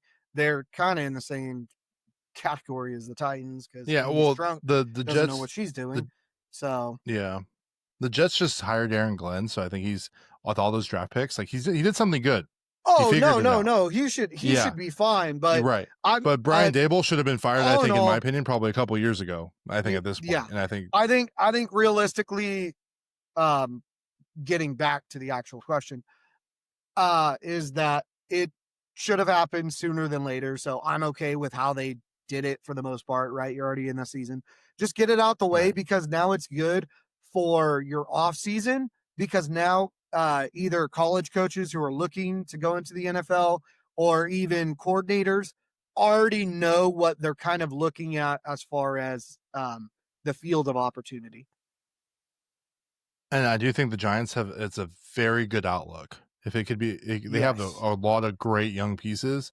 Jackson Yes. Dart, Cam Scatabo, Malik Neighbors. They have Abdul Carter too. So they have a great pieces on offense, great pieces on defense. So I think it's a very lucrative spot. I will say, I think him getting prolonged being fired is because of the emergence of Jackson Dart and Cam Scatabo. But now they Probably. both got hurt. Jackson Dart's been evaluated for concussions 4 times already. So I think at this point, it's kind of like, well, I think the writing was on the wall at that point, and it is what it is. And I Next think question I that's got for why you. Oh, also sorry. sorry. No, I you're think good. also the reason why he was very adamant in that one game about Jackson Dart coming back is Yeah. because he knew the writing on the wall and he's like, if Oh, I keep for losing these sure. games, it's over for me. So, For sure. He was definitely desperate. And I think at the oh end of the yeah. day, though, it had to happen, right? Like, I don't think it just was whether or not it should have happened at the end of the The season or now. So, that's the right word, honestly, is desperation because you could see it every single time that dude was coaching, dude. Way too emotional. You see coaches all the time. A lot of the time they're just looking there kind of stone faced, looking off into the distance like a emo photo. So, the fact that he's being way too eccentric, writing's on the wall there. yeah. So the next one I got for you is, should the NFL change up the games? So this is looking at like Thursday night football, Sunday night Mhm. football, and Monday night football. And the reason why I'm asking that is because we've had 3 boo-boo games back to back to back in prime time. And like, I literally turned the game off on Thursday night football. Like, I talked about it before you Right. came on. I literally turned it off at halftime. I was like, this is boring. This sucks. I'm not going to waste my time with it. Sunday night game, I was like, I'm just gonna game. This game's boring. Like, I was like, the Oh yeah. Chargers are gonna win. Steelers can't do anything. Why am I gonna watch this? Unfortunately, it's like us as someone who played defense, you play defense, like we like watching that. But when it comes to an average fan, people want to see offense, people want to see touchdowns and big plays, and just wasn't very exciting. And then Monday night football too, that was it was a good game, but it was very dry offensively. Like, it Yeah. was just, I was like, man, what are we watching? I watched it because my wife is a Packers fan, but I was just like, so let me kind of rewind here. So the question I'm asking is like, should they be able, should the NFL start changing these games? Like, I know the schedule's set and stuff, but they've changed games on Sundays. Should they go, hey, you know, the Lions and the Eagles are playing this week, maybe we move them to Monday night? Or hey, instead of the Dallas and Raiders, they go, hey, we have a Seattle and Los Angeles. That would be a good Monday night, Sunday night game. Things like that, where it's like you're putting these good teams in prime time, so then you have more eyes on them to excite the people about the sport, I guess is what I'm saying. So, as a fan, yes, I agree. I think they should be able to switch games around.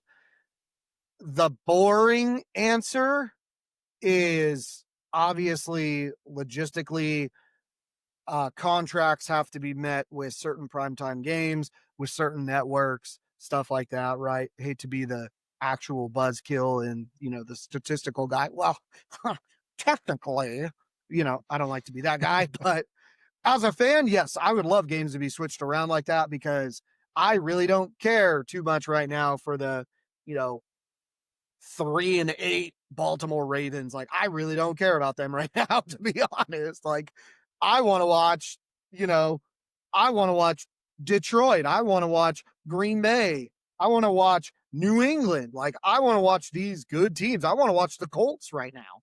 You know, I want to watch good teams. I want to watch good teams go against good teams. I don't care for the Titans Raiders, versus Cowboys, Miami. Like, I don't want or to Raiders watch. versus Cowboys. Like, Yeah, yeah, dude. Like, yeah, if I wanted to teach my kid how to read, like, bro, I would. That would be more entertaining than that. right.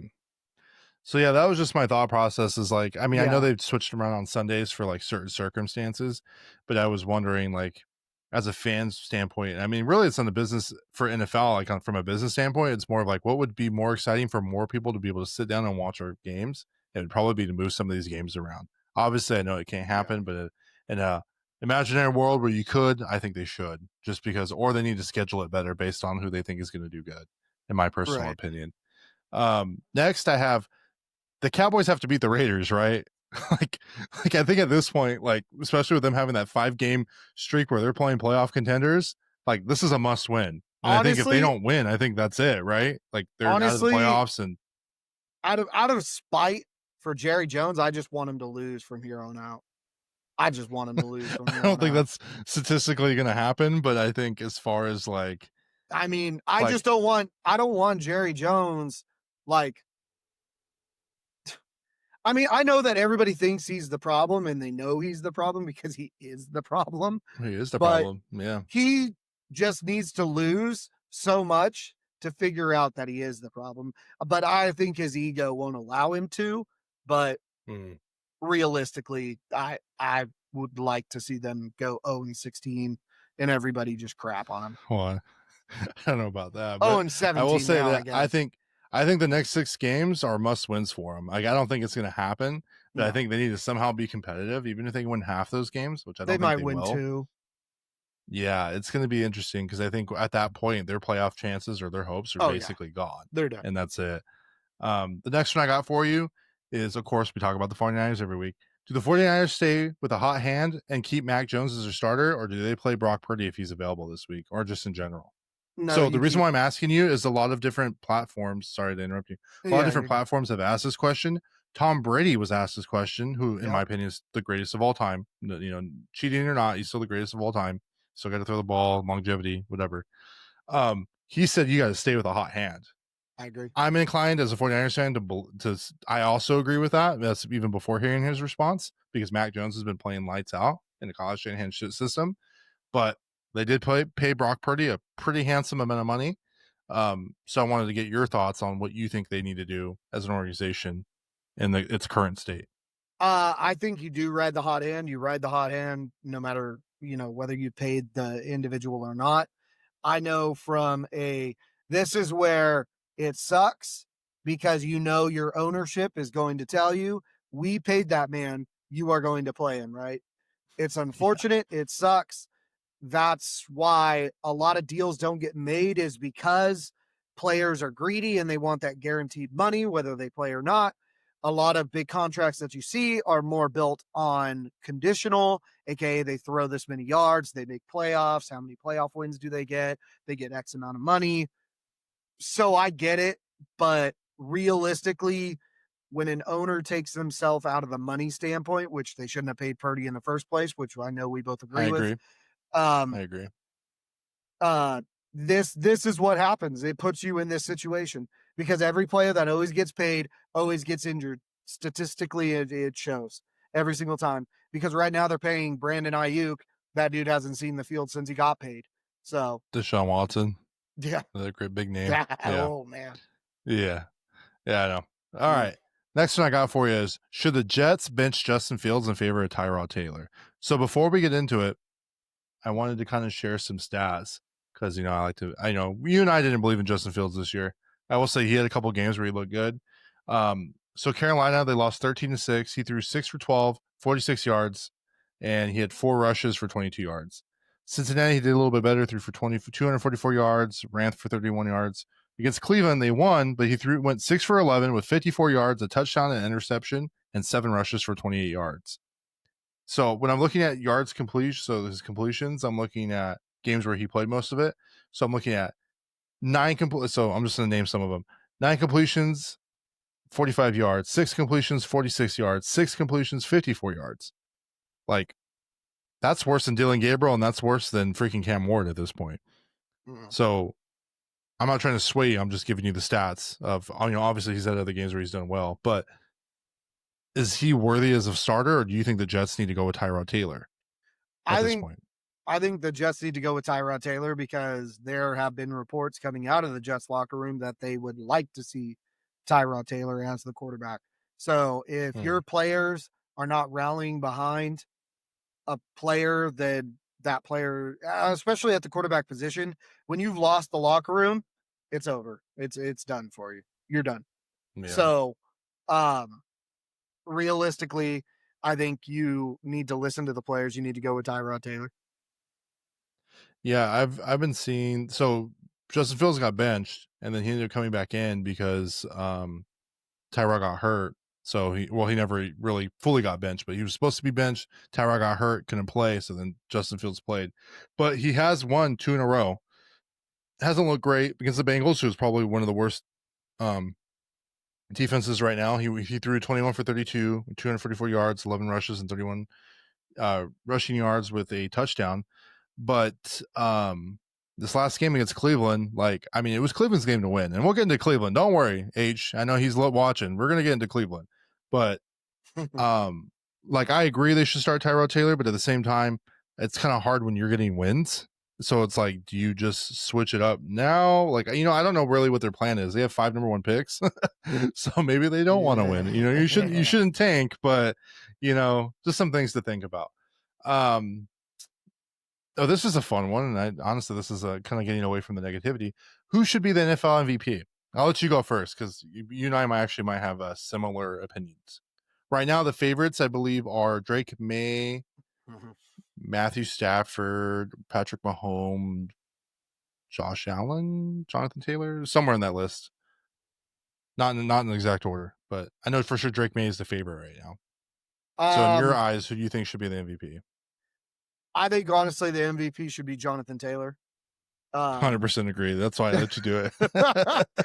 So 100% agree. Obviously, for the sake of it, right? I've been preaching running backs, feed your running backs. I do love me a good running back, right?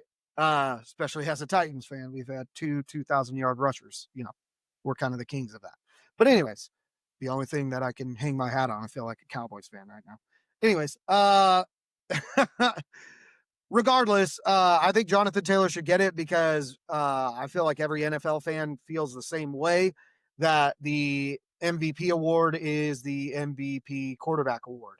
It is just the quarterback overall award because even when Derrick Henry got his 2,000 rushing yards, he got offensive MVP. That means nothing. There are 9 people, I believe, 9 that have rushed for over 2,000 yards. You get 2,000 yards, you're an MVP. Jonathan Taylor is actually on track to, they're thinking he might break LT's touchdown record at the rate that he's going. He's doing really good on rushing yards. There's a lot going on with Jonathan Taylor, and realistically, at the end of the day, Jonathan Taylor is that team. I know Daniel Jones is having a good time, but Daniel Jones isn't going to do that well if Jonathan Taylor was playing like shit. So. Yeah, I agree. I think Jonathan Taylor definitely should. I looked up some of his stats. So he's first in carries at 189 carries. He's first in yards at 1139. Yep. He's first in touchdowns at 15. Yep. I will say, though, I think Saquon should have won it last year, and they didn't give it to Saquon after he almost broke the record. I agree. And so I think that's why Jonathan Taylor probably won't get it. Yeah. And I don't think he breaks LT's record because it's 28 rushing touchdowns and 31 total. I just don't think there's enough games in this season, and I don't see the Colts playing him week 18 if they're already going to have a spot secured. That's the only reason why, and that's why Saquon didn't break it either. No, that's fair. So, that's fair. I think quarterback-wise, I think Drake May right now is a favorite. I think his schedule is a little easier. I don't like that they have Josh Allen up there. He has not really played that well, in my opinion. Just based on watching his games, he doesn't look good. You know who I actually think, if it's not going to go to Jonathan Taylor, I think Matthew Stafford. That's who I like. Matthew Stafford's been playing lights out. And let me tell you, I know, look up the stats and I'll tell you why. Let's see player stats for this year.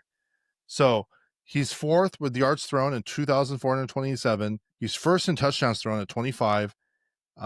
He's only thrown 2 picks this year. He's playing lights out. He's the only thing with Matthew Stafford is he doesn't have rushing ability as far as for fantasy purposes and for yards, like Lamar, Josh Allen, Patrick Mahomes.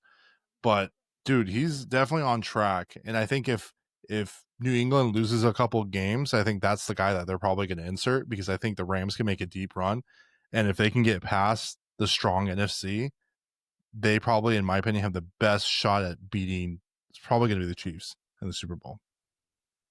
I think they could be better than the Eagles, in my opinion. And that's coming from a Niners fan. So, but I've been talking about Matthew Stafford all year. All right. Are the Packers pretenders? So the Packers offense has looked terrible the past few weeks. If you want to see, I made a meme. It's on YouTube, Instagram, TikTok. but they've looked terrible. Like their offense is trash. So are they becoming pretenders? In my eyes, I think they are. Like I don't think they're as good as we thought they were, just based purely on the offense because their defense is great. What do you think? Are they pretenders? Or do you still think they could be contenders this year? I think they are pretenders, Mm, honestly.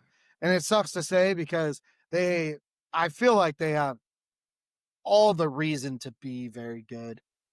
But unfortunately, I think what they need to do this offseason is they need to invest in wide receivers, bad, healthy wide receivers. I think that's all they're missing. Maybe beef up that line a little bit. Uh, Jordan Love seems to be getting sacked quite a bit. So beef up that offensive line, uh, get some wide receivers, and maybe get another pass rusher to help out Micah Parsons. And yeah. obviously beef up the secondary, but I feel like almost every team in the NFL could use a little bit of help in the secondary. Yeah, I do agree with that. So the last one I wanted to get into for me is that I want to talk about the Browns because we love talking about the Browns here. You got to do it for a boy H. So the Browns lost to the Jets, a game that the Browns I think should have won. And I pull up Dylan Gabriel stats. So and I'll get into that. But the question I wanted to ask is when are they going to start Shador Sanders? Because I really truly think there's no longer a reason to not start him, and this is why. So Dylan Gabriel in the games that he started, so he's only thrown for over 200 yards once. Mind you, I'm not comparing him to Cam Ward because Cam Ward's probably done worse. But I played against Minnesota. He went 19 for 33 with 190 yards, 2 touchdowns, and I mean he's not really a rusher, so but no interceptions. Then he played against Pittsburgh. He went 29 for 52 with 221 yards. That's the big game. No interceptions. He beat Miami. He went 13 for 18. I think that's when Judkins went off for 116 yards, no touchdowns. And then the last 2 weeks, he went 21 for 35 for 156 yards with 2 touchdowns, 2 picks. And he played against the Jets where he lost. He went 17 for 32 with 167 yards with 2 touchdowns, no picks. So for me, it's like he's not really throwing a lot of picks, but he's not winning them games. And I think at the quarterback position, you are the leader. You're the guy who needs to go out there and give them wins. I mean, you're not supposed to tank, right? I mean, I guess now with all the NBA scandal, anything's possible, but you're not supposed to tank, right? Everyone's playing every week. So I think for me, yeah, I'm a Shador Glazer. Yeah, I think Shador should be a starter. It seems like most people universally don't like his attitude, but I think as far as like when it comes to talent and playability, I think he needs to play at this point because they're not going to win games. Like, at what point does the owner step in or the GM step in and say, "Hey, bless you, Thank you. you need to start this guy"? Like, you got to. Like, honestly, I mean, they don't have a shot no more at winning games against Dylan Gabriel. The Gents is the worst team they're going to play for the rest of the season with that shitty defense, and they lost. So please justify to me now, because I know every week you say, no, Shador's not going to play. Shador's not going to play. How can you still justify that Shador's not playing?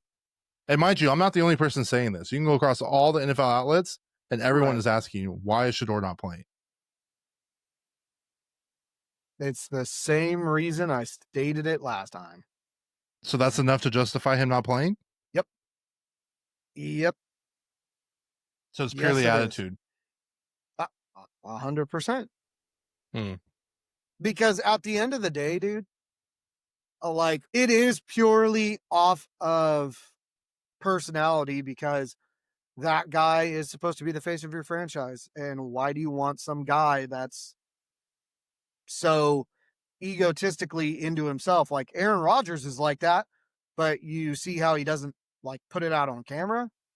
Like now he's starting to because he's old and he just is like, Doesn't care no more. I don't give a, but at the end of the day, bro, you don't want that guy as your leader. And nonetheless, too, to be honest, I don't think the players take him seriously.